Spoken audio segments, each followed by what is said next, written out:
अस्सलाम वालेकुम my dear students, welcome back to my channel Amjad Sadiq biology.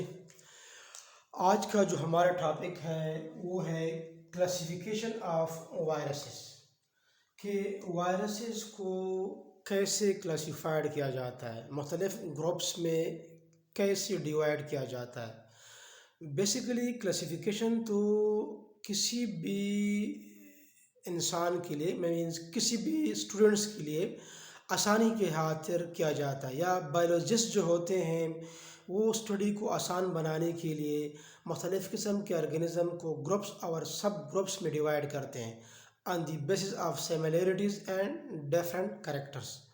तो यहाँ पर वायरसेस का भी अपना एक अलग क्लासिफिकेशन है, जो कि फर्स्ट ईयर बायोलॉजी के टेक्स्ट बुक या सिलेबस के मुताबिक है। वैसे तो बहुत ज़्यादा क्लासिफिकेशन है वायरसेस के, लेकिन यहाँ पर हम सिर्फ दो टाइप्स ऑफ क्लासिफिकेशन पढ़ेंगे। फर्स्ट है on the basis of morphology. Morphology mean external shape, कि एक्सटर्नल शेप के लिहाज से या वायरस का शेप किस तरह है, गोल है, रॉड शेप्ड है, उसके बेस पर क्लासिफिकेशन है। तो फर्स्ट है स्फेरिकल और राउंडेड वायरसेस। फॉर एग्जांपल आपके पास पोलियो वायरस है, HIV वायरस है, इन्फ्लुएंजा वायरसेस है, इसके स्ट्रक्चर राउंडेड होते हैं, that's why they are called spherical viruses. Second one is the tadpole shaped virus, for example bacteriophage.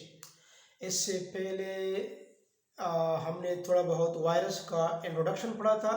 इसके बाद नेक्स्ट टॉपिक इंशाल्लाह हम स्ट्रक्चर ऑफ बैक्टीरियोफेज के बारे में डिस्कस करेंगे कि बैक्टीरियोफेज बेसिकली क्या होता है। ये जो आपको दिया गया है लेकिन इधर विजिबल नहीं है, नेक्स्ट वीडियो लेक्चर में इसी स्ट्रक्चर ऑफ बैक्टीरियोफेज को हम डिटेल से डिस्कस करेंगे।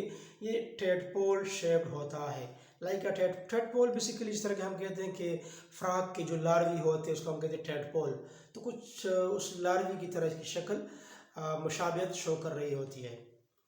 थर्ड है rod shaped virus, for example TME, ये कुछ रॉड लाइक होते हैं इस तरीके से। फॉर एग्जांपल अगर मैं बताऊं कि ये कुछ इस तरीके से होते हैं TMEs। कंपाउंड माइक्रोस्कोप में जब हम इंट्रोडक्शन या डिस्कवरी ऑफ वायरसेस पढ़ रहे थे, इस तरीके से ये रॉड शेप होते हैं इस तरीके से, ठीक है। और जो पोलियो, HIV या इन्फ्लुएंजा होती है वो राउंडेड होते हैं, ठीक है।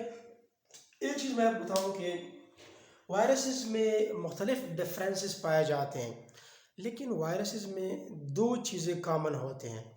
एक जो होता है वायरसेस का जो बाहर वाला प्रोटीन कोट होता है, ठीक है, आउटर कोट होता है जो प्रोटीन से बना होता है। दूसरा इसके अंदर न्यूक्लिक एसिड होता है, DNA या RNA। तो हमेशा तकरीबन हर एक किस्म के वायरस में ये दो चीज़ें होती है, एक प्रोटीन कोट होता है और एक न्यूक्लिक एसिड होता है, ये दो कॉमन होती है। बाकी वायरस मुख्तलिफ टाइप के हैं और मुख्तलिफ किस्म के होस्ट पर ये अटैक करते हैं, बट ये होस्ट स्पेसिफिक होते हैं, अपने खास रीजन पर ये अटैक करते हैं। तो रॉड शेप वायरस का एग्जांपल क्या है, TME, tobacco mosaic virus. Mean वो वायरस जो टोबैको प्लांट पर अटैक करता है। Mosaic mean irregular pattern, mean irregular spots वगैरह इस पर प्रोड्यूस करते हैं मोज़ेक मैनर में, दैट्स वाई इसको इसी वायरस को हम कहते हैं टोबैको मोज़ेक वायरस। तो ये फर्स्ट क्लासिफिकेशन था। दूसरा जो क्लासिफिकेशन है on the basis of host, कौन से होस्ट पर अटैक करते हैं, प्लांट पर करते हैं, एनिमल पर करते हैं, बैक्टीरिया पर करते हैं, तो इसी होस्ट के बेस पर क्लासिफाइड किया गया है। तो फर्स्ट है एनिमल वायरसेस, वो वायरसेस जो एनिमल के बॉडी पर, ह्यूमंस के बॉडी पर अटैक करते हैं और इसमें मुख्तलिफ़ किस्म की बीमारियाँ फैलाते हैं। फॉर एग्ज़ाम्पल पोलियो की बीमारी है, ठीक है। इसी चैप्टर में हम आखिर में इन बीमारियों को डिटेल से डिस्कस करेंगे।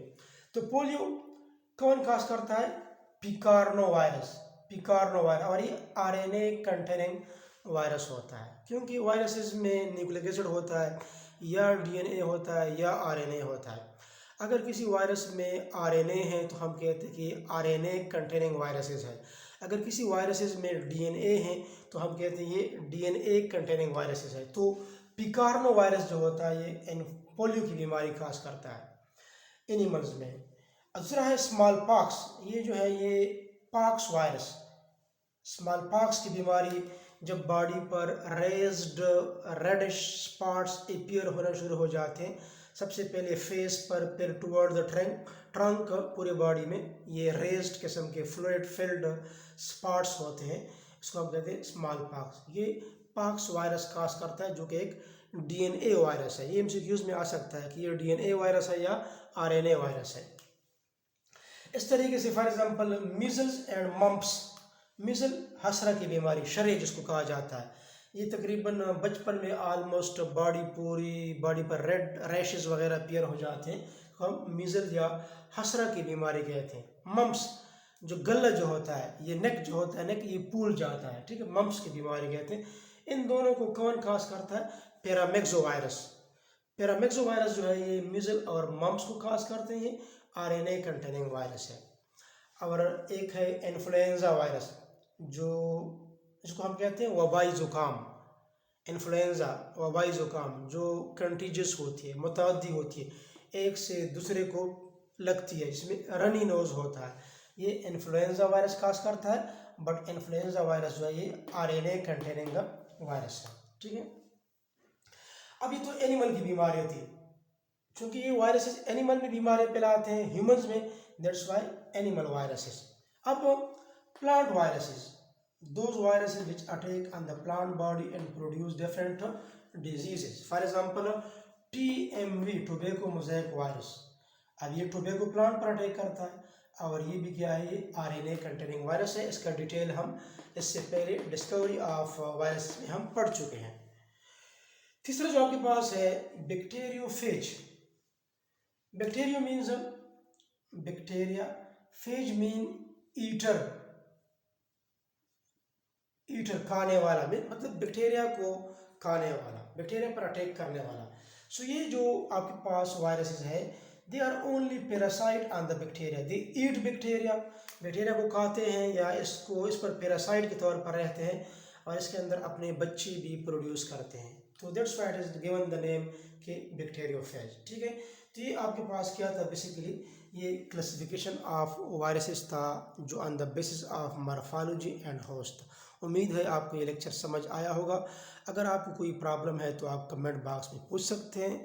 अपने दुआओं में हमें ज़रूर याद रखें। अल्लाह हाफ़िज़।